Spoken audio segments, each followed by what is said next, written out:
आज की इस वीडियो में हम बात करेंगे पाकिस्तान की नामवर होस्ट माही शेख हमारे साथ हैं। अस्सलाम वालेकुम माही। अस्सलाम वालेकुम जी। कैसी हैं आप? I'm good, how are you? माही क्या हो रहा है? काफी बिजी लग रही हैं आप। यार एक्चुअली मैंने अभी थोड़ी देर पहले आप लोगों के साथ पिक्चर्स बनाई थी जिसमें आपका एतराज था, वो फेसबुक पे लगा। अरे अच्छा, चले माही, ये बातें तो होती रहेंगी। आपसे मैं कुछ क्वेश्चंस करना चाहूंगा। वो लोग, वो लड़कियां जो होस्ट बनना चाहती हैं, उनके हवाले से आज ये वीडियो है। उनको आज हम बताएंगे कि वो कैसे होस्ट बन सकते हैं, कौन कौन से चैलेंजेस उनको फेस करने पड़ सकते हैं अगर वो इस फील्ड में आएंगे। तो माही, पहले की जिंदगी में जब आप होस्ट नहीं थे और आज जब आप होस्ट हैं, क्या फर्क है? अच्छा जहांगीर, पहले की जो ज़िंदगी आप पूछ रहे हैं, क्योंकि मैंने अपने कैरियर का स्टार्ट बहुत जल्दी कर दिया था। मैं बैचलर्स में थी तो मैंने रेडियो से आगाज़ कर दिया था। तो मैं अपने पहले ही रेडियो के जो पहला बीएससी का जो मेरा सेमेस्टर था बीएससी का, उसी से मैं इस फील्ड में आ गई। तो इसलिए अगर आप मुझसे पूछें तो मेरे तो कैरियर का स्टार्ट बहुत जल्दी हुआ था। और मुझे उससे पहले अगर सेकेंड ईयर तक की चीज़ें कहें तो इतनी ज़्यादा कोई क्लियर नहीं होती, धुंधलाई भी सी होती हैं। बचपन होता है आपका, वो आप हंसी मजाक और इन्जॉयमेंट में, फ़न में गुजारते हैं। तो मेरा जो कैरियर का स्टार्ट कहें वो आप बहुत जल्दी आ गया। तो इसलिए मुझे शायद ये वाला स्टार्ट जो कैरियर का आया ये ज़्यादा बेहतर लगता है। भाई होस्ट कैसे बनते हैं?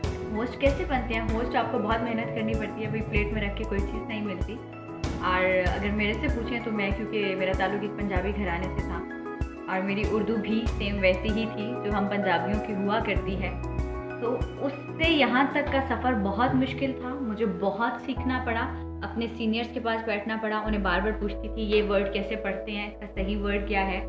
और बहुत ज़्यादा मेहनत और स्ट्रगल जो है वो मुझे यहाँ तक लेकर। भाई ख़वातीन के बारे में कहा जाता है काफ़ी टफ फील्ड है। सहाफ़त की अगर देखी जाए, शोबिस की देखी जाए, वाकई टफ है ख़वातीन के लिए। अच्छा, अब कुछ चीज़ें जो मैं कहना नहीं चाहती होती अक्सर, कुछ तो वो ख़वातीन हैं जो कि जिनका फेस अच्छा है या बोलना अच्छा आता है, उनके लिए शायद स्टेप इजी हो जाते हैं कि वो जल्दी आती हैं। और कुछ मेरी तरह की ख़वातीन हैं जो ठीक है नॉर्मल फेस के साथ होती हैं और जिनका फेस गोल होता है, उनको बहुत इशूज़ होते हैं। वाकई आपको ये कह के रिजेक्ट कर दिया जाता है कि आप कैमरे पे बहुत मोटे आते हैं, भाई सॉरी हम आपको नहीं रख सकते।